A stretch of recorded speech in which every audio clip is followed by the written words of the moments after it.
Hello everyone, hope you're all well. Welcome to another video on the Try to Be Iron channel. Now, if you've been following along on the last few videos in which I've released, you will know I've shared a number of things. One of those has been my season races that I'm going to be competing in, as well as the goals in which I'm trying to achieve. I've also shared with you my Ironman training plan, where I say shared the start of it, the first couple of weeks.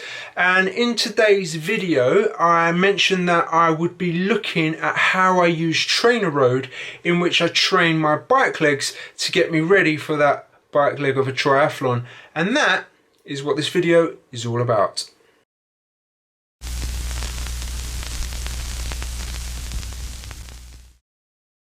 So it's been pretty cold and miserable of late, which does promote, I suppose, the use of the turbo trainer and training indoors. But in my opinion, if you can make those workouts that little bit more interesting, that little bit more varied, it certainly does make turbo training that little bit more doable and appealing. So I'm currently using two online platforms, and that is TrainerRoad and Rouvy. So Rouvy is being used in the sense that I can jump on it, I can ride more or less anywhere around the world. There's tons and tons of courses, all from Europe, North America. There's Ironman courses on there, you can plug your own courses in, so it is great for that sense. TrainerRoad is a completely different platform altogether. You've got to think here structured bike workouts, think, intervals. There isn't the distraction on it with a virtual world. It's pretty plain, it's pretty simple, the interface and things, which is kind of what I like. It's pretty stripped back. But there is a lot going on in the background which you don't actually see when you're doing a workout. But if you want the social side of things, go and use Zwift. If you want to meet up with your mates and you do a group ride, yes, you can do group rides on it, but I believe Zwift is the platform for that kind of thing. And it can be quite challenging mentally, and that's something I quite like about it. Enough of me talking, let's open it up, let's have a little look, and I'll show you how I go about using it and what some of the things are in it if you're unfamiliar with it. I'm going to open up TrainerRoad now. Hopefully you can't hear, or maybe you can hear the drilling that's going on outside. Anyway, so this is the landing page. I want you just to ignore this for a second because we'll come back to this, but we are in the career option, which is here. Now, TrainerRoad does link to Strava, Training Peaks and all that kind of thing. So if you do a workout, like a run or something like that, it will pull it in, it will calculate your training stress. But let's ignore that for just the time being. Okay, so the one I think I'm going to focus on firstly is the training plans. Now, this is really good because you can customize a training plan, you can build your own, and it will ask you a number of questions. How many hours have you trained in the last 6 weeks? It will talk about what volume we want to do, your experience, your start date, your events. You can schedule in your races, so it can periodize your plan for you. So it is good in that sort of sense. But I'm going to pull up the base plan because there are different base plans built around different things. So you can see here we've got a sprint triathlon. The one that I'm currently following is the half distance triathlon base, and you can see here if I click the mid volume, these are all the workouts that it will provide you and that you will have to carry out to build a really good base. So there is some nice variety in them. They're not all the same sort of zone 2, that kind of thing. Each workout does allow you to work on different things. Now, if I was to select this plan, what this would then do is it will add it to my calendar and it will ask me when I want to start and that kind of thing. You'll also see the ramp test at the beginning. Now, I don't usually use this one, I use the FTP one. And if I go into workouts, here you can state what type of workout you want. You can state your duration, your intensity.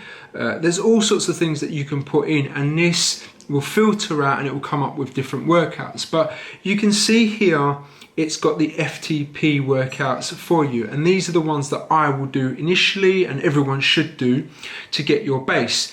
Now, the smart thing about TrainerRoad is once you do that, it will then adjust all the workouts to make sure all the zones and everything like that lines up with your current fitness levels.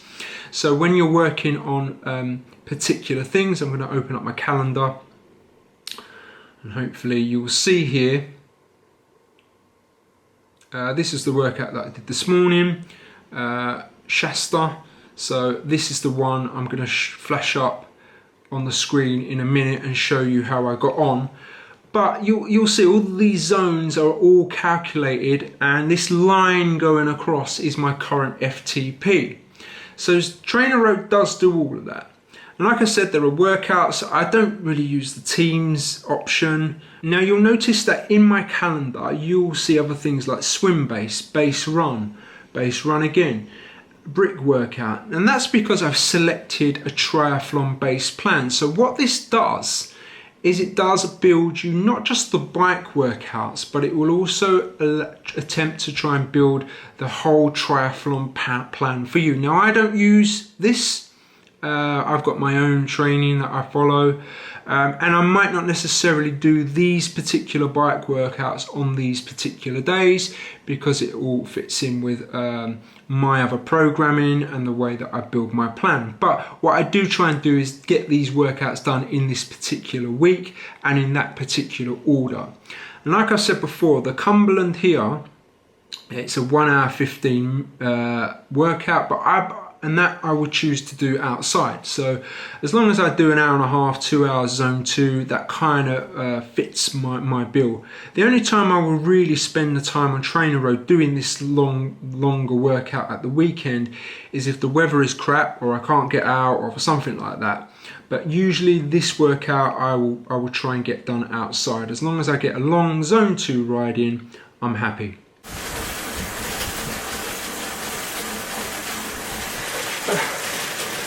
I'm about 3/4 of the way through now, and this workout is incredibly tough. You're hitting big watts for short intervals, and it's really to build that muscular power. And if that's one thing I haven't been working on over the off season, is that, and I can tell, right, next interval coming up, so stop filming.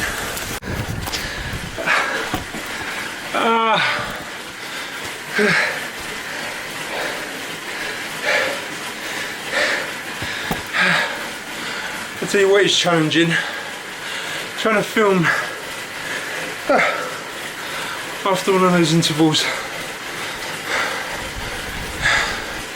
And now I'm at the end of this workout, or near the end, I'm starting to really struggle, and I can tell at the moment this is a weakness, because this workout I'm struggling to hit the numbers. I'm getting there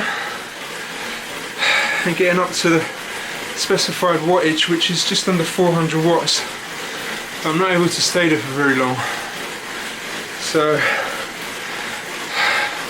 this workout will be bread and butter for a couple of weeks, I think.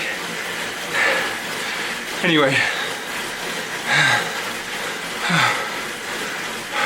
another 4 minutes of recovery before we hit another one. So, just to explain this workout a little bit. Now, if you can see the line going right across the screen, that's my FTP level. And you can see there's some short intervals at the beginning, just here, that get you close to that to warm you up.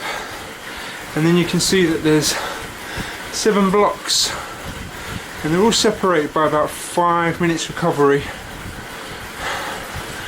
and I'm just working at about 120 watts in between those, so nothing massive. And my FTP is not anywhere near it was last year. I'm just over about 3.1, 3.2 watts per kilo I think at the moment, so hopefully we'll get that back to closer to as far as I can. I only weigh 61 kilos, so I'm a fairly light man, which does help, but my power is definitely not there. Anyway, I'm going to leave that here because my next interval is coming up. Now, when I'm done with my base phase, obviously I can look at my build phases, and again, you've got different varieties of building, but again I would be sticking with the half distance triathlon build. And I click that, and you can sort of see The workouts, it asks you to do a ramp test, but you would do that anyway, just to get a sense of where your fitness has moved on to. But again, another 8-week blocks of workouts all planned out for you. Speciality phase, so again, road, triathlete, off-road, different areas. So if I go to triathlon, again, the half distance, and it gives me a number of workouts as well. So I think you get the idea of how this works, and it's, like I say, it's not just for triathlon. I think it was built primarily as a road or a cyclist platform, but then it's developed into these other areas. So I'm going to pull up my training peaks and you'll see what I mean here. So this was last week, and here you can see those workouts: Pioneer, Ericsson, and then Antelope, the one that I did at the weekend outside, and I did a bit longer, which is why it's yellow. But if I go to this week, there you go, Shasta's the one that I did this morning, Ton Bora's in there, Mountfield's there, and then I've put in 2-hour ride at the weekend. I'm not necessarily going to follow what is on TrainerRoad, which is Cumberland that I've got in. As long as I do the base in zone 2, then we cover that aspect. So there you have it. I'm not going to go through all the ins and outs. It's just to give you a flavour of kind of the thing it does and how I'm using it. If you're interested in finding out a little bit more and you want to have a go yourself, what I can do is I do have some referral codes that I can give you. Now I've got 4 on my account, it looks like, so I can send you one over there. Just drop me a comment below that you're interested in one of those, and I can send one out to you, and I think that will give you a month's free trial, and you can really go through it all yourself and have a little look to see whether it's something that you think is useful to use. So there you have it, everyone. Hopefully that's given you a feel for TrainerRoad and the way I go about using it. The question I always get asked is, do I recommend it? And there's a simple answer to that: yes, I do. Does it get you results? Yes, it does. And I'm speaking from experience now. I've used this last year and it did raise my FTP quite considerably. Like I said before, it's quite challenging mentally, and if you're particularly tired and you've got to try and get through one of those workouts, it can be mentally quite tough. So you do need other distractions, and I usually chuck on the iPad next to me and put Netflix on or something like that, so you can get around it. Hopefully that video has been good. If you found it useful, you know what to do. Drop me a thumbs up, and I'm going to see you probably at the weekend. I'm not quite sure what I'm going to release just yet. If you're new here, a big welcome. Do hit that subscription button. It does mean a lot. And I will see you all very soon.